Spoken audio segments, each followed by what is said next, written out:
जिस पति को रिक्शा वाला कहकर छोड़ गई थी, 5 साल बाद वही पति कलेक्टर बन गया और पत्नी सड़क किनारे चाय बेचती मिली। उत्तर प्रदेश के छोटे से गांव रामपुरा की सुबह हमेशा सूरज से पहले जाग जाती थी। मुर्गों की बांग, चूल्हों से उठता धुआं, कुएं पर पानी भरती औरतें और कच्ची गलियों में दौड़ते बच्चे, यही उस गांव की असली पहचान थी। इसी गांव की सबसे आखिरी गली में एक छोटी सी झोपड़ी थी। हर रोज सुबह 4 बजे वहां से एक लड़का अपनी पुरानी साइकिल निकालता, कंधे पर गमछा डालता और शहर की तरफ निकल जाता। उसका नाम था राकेश। लोग उसे राकेश कम और रिक्शा वाला ज्यादा कहते थे, लेकिन उसके चेहरे पर कभी शिकन नहीं होती थी। उसके हाथों में मेहनत की सख्ती थी, आंखों में गहराई और चाल में अजीब सी शांति। उसके पिता हमेशा कहा करते थे, बेटा, मेहनत से कमाया हुआ निवाला कभी छोटा नहीं होता। राकेश ने इस बात को अपने दिल में बसा लिया था। उसी गांव में एक पक्के मकान में रहती थी पूजा। गोरा रंग, बड़ी बड़ी आंखें, शहर के कॉलेज में पढ़ी हुई और थोड़ी ऊंचे सपने देखने वाली लड़की।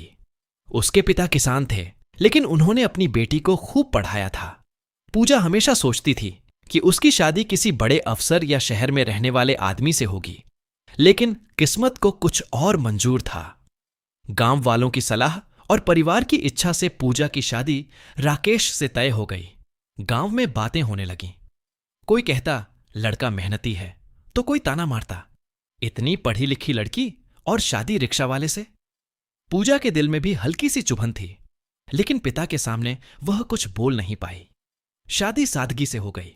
ढोलक बजी, रिश्तेदार आए और पूजा विदा होकर राकेश के घर आ गई। शुरुआत के कुछ दिन ठीक रहे। राकेश रोज शाम को उसके लिए कभी जलेबी लाता, कभी चोड़ी।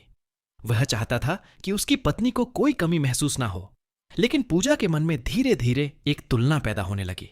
जब वह कुएं पर पानी भरने जाती तो औरतें धीरे धीरे कहती, देखो रिक्शा वाले की बहू आ गई। कुछ हंस देती, कुछ दया से देखती। यह शब्द पूजा के दिल में चुभ जाते। एक दिन उसकी कॉलेज की सहेली निशा शहर से मिलने आई। उसने राकेश को रिक्शा खींचते देखा और हंसकर बोली, तू तो कहती थी बड़ा घर मिलेगा, यह है तेरा सपना। वह बात मजाक में कही गई थी, लेकिन पूजा के दिल में आग लगा गई। उस रात पूजा ने राकेश से कहा, तुम कोई दूसरा काम क्यों नहीं करते? लोग मेरा मजाक उड़ाते हैं। राकेश ने शांत आवाज में कहा, काम छोटा नहीं होता पूजा, सोच छोटी होती है। लेकिन पूजा को यह जवाब अच्छा नहीं लगा। धीरे धीरे घर में झगड़े बढ़ने लगे। एक दिन गुस्से में पूजा ने साफ कह दिया, मैं इस गरीबी और इस नाम के साथ नहीं जी सकती। राकेश ने शांत होकर पूछा, तो तुम क्या चाहती हो? पूजा ने कहा, मैं मायके जा रही हूं। जब तक तुम अपनी औकात नहीं बदल लेते, मैं वापस नहीं आऊंगी। और वह घर छोड़कर चली गई। गांव में खबर फैल गई, रिक्शा वाले की बीवी छोड़कर चली गई। उस रात राकेश देर तक बैठा रहा। उसने अपने पिता की पुरानी तस्वीर देखी और खुद से कहा, जिस औकात की बात उसने की है, अब वही मेरी मंजिल होगी। अगले दिन से उसकी जिंदगी बदल गई। दिन में वह रिक्शा चलाता और रात को पढ़ाई करता। उसने सिविल सेवा की तैयारी शुरू कर दी। लोग हंसते थे, कहते रिक्शा वाला अफसर बनेगा। लेकिन राकेश चुपचाप मेहनत करता रहा। साल बीतते गए। उसने पहली परीक्षा पास की, फिर दूसरी, और आखिरकार एक दिन खबर आई, राकेश भारतीय प्रशासनिक सेवा IAS में चयनित हो गया।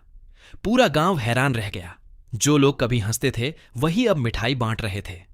5 साल बाद राकेश एक जिले का जिलाधिकारी बन चुका था। एक दिन उसका काफिला कस्बे की सड़क से गुजर रहा था। सड़क के किनारे कई ठेले लगे थे। उसी में एक ठेले पर सब्जियां बेचती हुई एक औरत बैठी थी। उसका चेहरा झुका हुआ था, हाथ खुरदरे हो चुके थे। वह थी पूजा। हालात ने उसे वही काम करने पर मजबूर कर दिया था जिसे वह कभी तुच्छ समझती थी। राकेश की नजर उस पर पड़ी। उसने गाड़ी रुकवाई। वह धीरे धीरे ठेले के पास गया और सामान्य आवाज में पूछा, टमाटर कितने के हैं? पूजा ने सिर उठाया। सामने राकेश था। उसकी सांस अटक गई, हाथ कांपने लगे, उसकी आंखों से आंसू बहने लगे। राकेश ने शांत स्वर में पूछा, कैसी हो पूजा? पूजा ने धीमे से कहा, जैसी मेरी किस्मत ने बना दिया। कुछ पल दोनों चुप रहे। फिर पूजा बोली, मैंने बहुत बड़ी गलती की थी।